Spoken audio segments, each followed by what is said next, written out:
Сәлем достар, қалдарыңыз қалай? Міне көктем басталды. Бүгін уже бізде күн жылынып, бақшаның шаруасына шықтық. Мынау не деп ойлайсыздар? Бұл теплый грядка. Астын 50 сантиметрдей қазып, іштеріне осындай астын бәрі ағаш. Астында да ағаштар жатыр.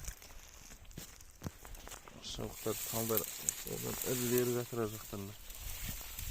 Бәрін салып, беттеріне көң салып, малдың болын салып, грядканың астына жылу беріп тұрды, астына заттар бәрі шірейді. Басын. Жалғастырамыз. Асты, теплографтың асты жылы болады.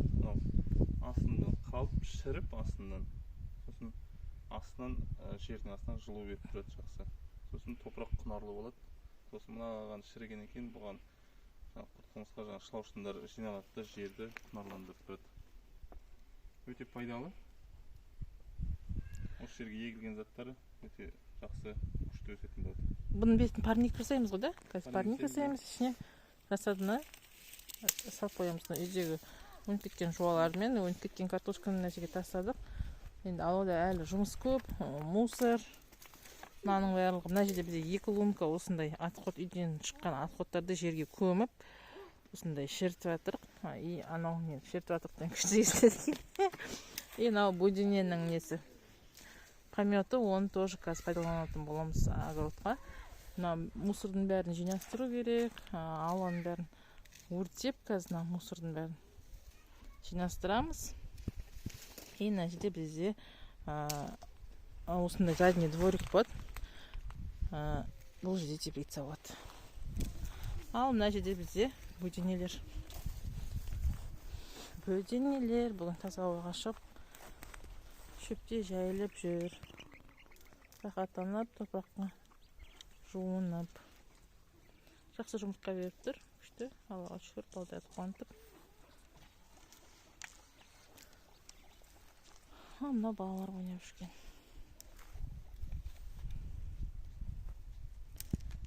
Так, лайк беріп, комментарий жазып, сұрақтарыңыз болса қойып отырыңыздар теплый грядка бойынша. Мынау қазір в процессе, енді қазір бір шама жасап болғаннан кейін тағы да түсіретін боламыз. Біздермен бірге болыңыздар.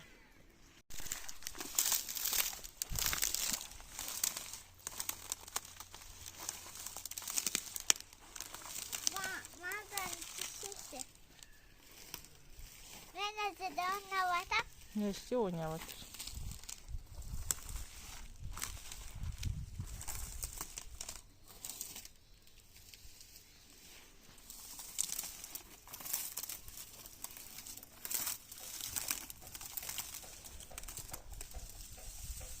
Ең қиын жұмыс жасалынды, достар. Ана жерден навоз әкелді, мына іштегі беті себілді. Енді кирпичпен қоршап жатырмыз. Қазір рассадаларды шығарып, бекер өтетіп, стакандарын отырғызып, осы парниктің ішіне қоя тұрамыз. Терезенің алдынан андай жанына қардай жарыққа созылып, осылай өсіп жатыр. Терезенің алдында күн жетіспейді. Сондықтан мына жердегі бөдененің навозын, мына жердегі жаңа лунканың ішінде жатқан тамақтың қалдықтарын бәрін общем теплый грядканың ішіне салып, жолдасым дайындап қойды. Енді осының ішін пока парник сияқты пайдаланамыз да, и кейін осының үстіне отырғызатын боламыз.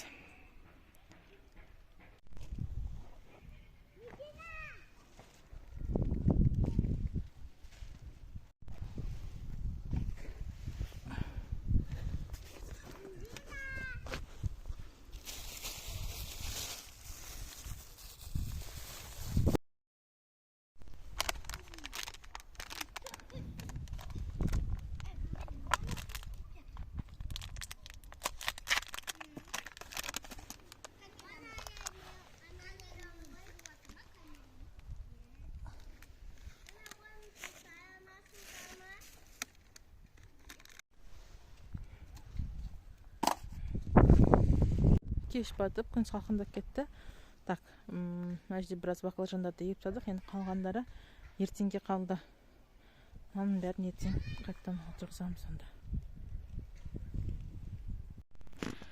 Ал достар, бүгін екінші күн. Екінші рабочий күн. Мынандай біз конструкция жасап жатырмыз. Жолдасымның күшті идеясы. Кеше мен асығып жүріп стакандардан санамай, екі упаковка ғана алып кеткенмін. Нені ойлап алдым десеңші. В общем, ол дымға жетпей қалды. 100 штук қана стакан шықты. И бүгін уже уақыт жоқ базарға баруға. Жолдасым осындай конструкция, экологичный конструкция ойлап тапты. Қазір көрсететін боламын сіздерге.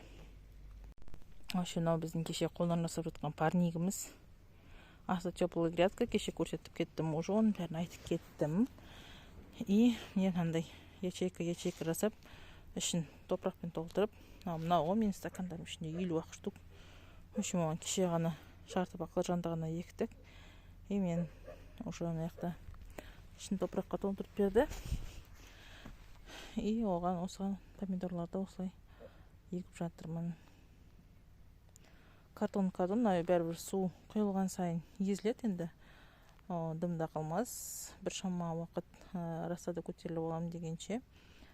Осындай лунка болып тұрса, сосын уже грунтқа отырғыза беретін боламыз. Әлі мынанша рассадай отырғызу керек. Мына жақта бар.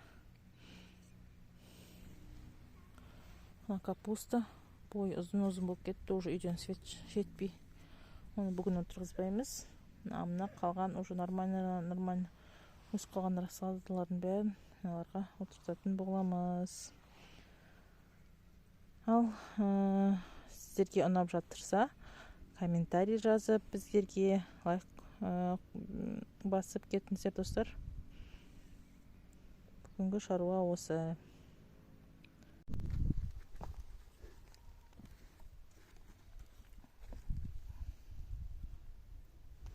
Ана инстаграмды да не істей беретін шығармын. Қазір өзіме озвучка жасап. И ана инстаграмды рау денен кезетін, тоже ана ненік сияқты қылып.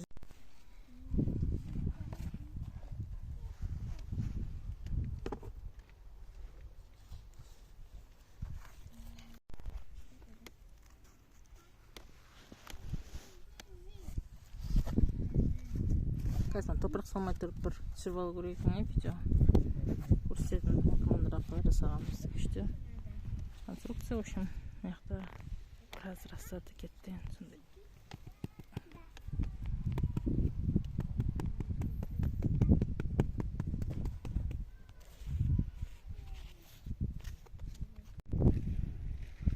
В общем, біздің осы берген рассадымыз, құдайға шүкір, нормально тамыр алып кетті. Бірақтан Мәжде байқасаңыздар, бізде немен баклажандардың кішкене үстіне жапырақтарында ақ дақтар пайда болды.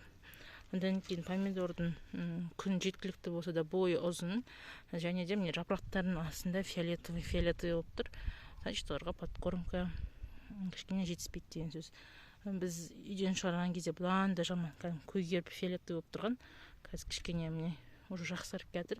Бүгін жидке биогумусты суға араластырып полив жасап жатырмын. Енді 1-2 күннен кейін биогумустың рассадаға қалай әсер ететінін көретін боламыз бірге достар. Ана жерде кішкене бір 10 тіпте ғана клубниканы кеше тоже жидкий биогумуске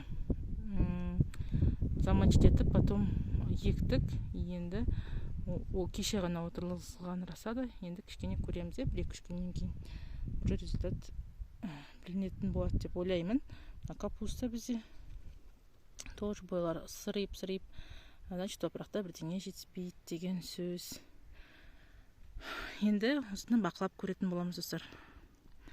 Осы видеоны сақтап қоям, до и после көретін боламыз.